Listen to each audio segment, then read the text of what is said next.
Hello বন্ধুরা, তোমাদের সকলকে আমার নতুন একটি ভিডিওতে স্বাগত।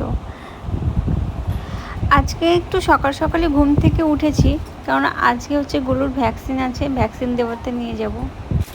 গোলু এখন রাত্রিবেলায় মোটামুটি 9:30 থেকে 10টার মধ্যে ঘুমিয়ে যায় এবং সকালবেলা 7টার আগেই উঠে পড়ে, কিন্তু আমি ঘুম পাড়িয়েই রাখি, আবার খাইয়েটাই আবার ঘুম পাড়িয়ে রাখি। কেননা সকালবেলা নিচে এসে কোলে নেওয়ার কেউ থাকে না, সে আমাকেই নিয়ে বসে থাকতে হয়, যেহেতু রান্নাবান্নার ব্যাপার আছে, বাড়ির কাজকর্মের ব্যাপার আছে, সকালে কেউ নিতে পারে না। আর এই যে দ্বীপ চলে এসছে, দ্বীপ যেহেতু স্কুল যাওয়ার টাইম হয়ে গেছে, 9টা 9:30 বাজে, দ্বীপ রেডি হয়ে গেছে। এবার ভাইকে যেহেতু দেখতে পাচ্ছে না, ভাই কেন এখনও নিচে নামেনি, ওই জন্য উপরে চলে এসছে ভাইকে দেখতে, পুরো রেডি হয়ে। আর দ্বীপ যেহেতু ছোটো, তো ওকে এখনও কোলে সেইভাবে দিই না, খাটের ওপর উঠে ও যেটুকু নেওয়ার নেয়, ও নিতে চায় কিন্তু দিতে পারি না। এবার একদিন কী হয়েছে, আমি ওকে মাঝখানে শুইয়ে দিয়ে আমি বললাম ভাইয়ের প্যাম্পাসটা আমি নিয়ে আসি উপর থেকে, তুই ভাইকে দেখিস। এবার ও কী করেছে, ও হয়তো একটু অ্যাউ করেছে আর এইভাবে পুরো তুলে নিয়েছে, তুলে নিয়ে দাঁড় করিয়ে গল্প করছে ভাইয়ের সাথে। আর এটা তো তুলতে গিয়ে দেখলে ও পা উপরে উঠে ও কোলে উঠে পড়লো, ও দাঁড় করাতে গেছিলো কিন্তু দাঁড়ায়নি, ও একদম ডাইরেক্ট কোলে উঠে গেছে।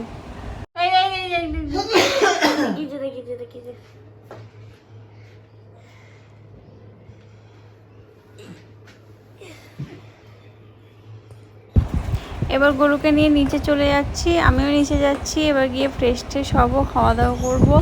এমনি সেরকম কাজ নেই, সকালবেলায় ওখানেই বসে থাকতে হয়। তারপর স্নান টান করিয়ে আবার ঘুম পাড়িয়ে তখন আমি একটু ঘুমোবো। গরু যখন একটু ছোট ছিল, মোটামুটি 1 মাস পর্যন্ত দ্বীপ সেরকমভাবে ভাইয়ের সাথে ইয়ে করতো না, মাঝে মাঝে আসতো, টুকি মোড়ে দেখে পালিয়ে যেত। বলতো ভাই কয়টুকু নি, একটু একটু হাত, শুধু হাত পাটা দেখতো, এইটুকু হাত এইটুকু পা, এরকম ভাবতো। এখন যেহেতু একটু মুখে আওয়াজ করছে, হাসছে, চিনতে পারছে মানুষ, ওই জন্য এখন খুব ভাইয়ের প্রতি খুব বেশি একটা টান হয়ে গেছে আর কি। সকালে ঘুম থেকে উঠে আগে ভাইকে দেখতে আসবে, স্কুল থেকে এসে আগে ভাই, সবসময় ভাই। আবার দুপুরবেলাতে ওর পাশেই ভাইকে ঘুম পাড়িয়ে রাখতে হবে। আবার কী হয়েছে, অনেকদিন কী হয়, সন্ধে হয়ে যায়, ভাই উঠতে চায় না, তাও জোর করে হয়তো তোলাই, যেহেতু অনেকটা টাইম ঘুমিয়েছে, উঠাতে দেবে না, যতক্ষণ না ভাই উঠবে ততক্ষণ তুমি নিয়ে যাবে না আমার ঘর থেকে, ও আমার কাছেই থাকবে। গোলুকে ফ্রেশ করিয়ে দিয়েছি, আর এখন যেহেতু প্রায় 10টা বাজতে চললো, আর আমরা 10টার সময় যাব হেলথ সেন্টারে। আজকে সকাল সকাল উঠেছি, আজকে যাব ভ্যাকসিন দিতে গোলুর। এই যে গোলু উঠেও গেছে, ঘুমাচ্ছিল এতক্ষণ, এই যে উঠে গেছে, এই যে আছি। তুই আগে তো একটু কাঁদো কেন বাবু, ওই তো আছি আছি আছি ফোন, এই নকশা আগে দেখবে কেউ আছে কিনা, ভ্যা করে কেঁদে নেবে।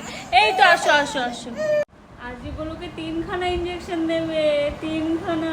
কি হবে বলু, ও বলু 3খানা ইঞ্জেকশন দেবে তো, কি কষ্ট। এই যে আমি রেডি হয়ে গেছি, খাওয়াটাও হয়ে গেছে, আর গরু 1/2 ঘন্টা মতো একটু ঘুমিয়ে নিল, আর ওকে আমি একটু পেট ভরে খাইয়ে দিলাম, যেহেতু ইঞ্জেকশন দেবে, কান্না করবে, ওই জন্য খাইয়েটাই রেডি করে নিয়ে যাচ্ছি, যাতে খিদেটা না থাকে, তাহলে একটু কম কাঁদবে আর কি। আর আমারই টেনশন হচ্ছে। আর আমি কিন্তু ইঞ্জেকশন দিতে গিয়ে আমি কিন্তু মায়েদের কোলে বসিয়ে দিতে বলে, কিন্তু আমি কোনোদিন দিই না, ও ঠাকুমা নিয়েই বসে, কারণ আমার খুব ভয় লাগে, আমার নিজেরই আমার হার্টবিট ফাস্ট হয়ে যায় খুব একটা, আমি নিজেরটাই দিতে পারি না, আর ওকে নিয়ে কী দেবো। তো আমরা এখন বেরিয়ে পড়ছি, আর আমাদের পাড়াতেই আর একজনই যাই, তো দুজন আমরা একসাথে যাই, ওই জন্য ও টোটো নিয়ে চলে এসছে, আমরা একবারে চলে যাব।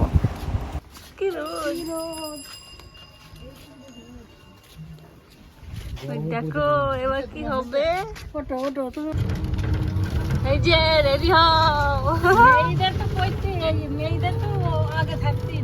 আমাদের বাড়ির থেকে হেলথ সেন্টারটা 5 মিনিট 7 মিনিট এরকম লাগে টোটোতে। আগে কি হয়েছিল, আগে আমাদের বাড়ির পিছনে ছিল, এখন ওটা এই যে ভ্যাকসিন দিয়ে আসার পর এখন তো আপাতত ঠিকঠাকই আছে, খেলাই করছে হাত পা নাড়িয়ে। এবার দেখা যাক পরে কি হয়, এখন ঘুমোবে, ঘুমের পরে অ্যাকশনটা শুরু হবে, তাই না? তুমি ভ্যাকসিন দিয়ে এসছো, কটা ভ্যাকসিন? 3খানা। কাজল কি অবস্থা। এই যে সকাল থেকে কিছু বলেনি, সকাল 11টার সময় এসছি, 11টা থেকে 3টে পর্যন্ত ঠিকঠাক ছিল, ঘুমিয়েছে, খেলা করেছে। এই এখন শুরু হয়েছে কান্নাটা, ব্যথাটা একটু একটু বেড়েছে আর কি, ওই জন্য বিছানায় শুচ্ছে না, আর পা নাড়াচ্ছে আর কান্না করছে, ওই জন্য কোলে করে নিয়ে ঘুরে বেড়াচ্ছি। আর কোলে করেই শুয়েছিল ও সারাদিন, 3টে থেকে একদম সন্ধ্যে পর্যন্ত। সন্ধ্যেবেলা আর একবার খাওয়ানোর পর গোলুর অবস্থা খুব খারাপ, খারাপ বলতে এই যে ভ্যাকসিন ছিল আর কি, ভ্যাকসিন দিয়ে নিয়ে এলাম, যে খুবই কান্না করছিল, মানে সকাল থেকে কিছু বলেনি, এই এখন মানে নিয়ে এসছে 11টার সময়, এই 3টের দিকে খুবই কান্না করছিল। এখন কাঁদতে কাঁদতে ঘুমিয়ে পড়লো। এখন মানে বিছানায় শুয়ে দিলে আবার কান্না করছে, কোলে নিয়ে বসে আছি।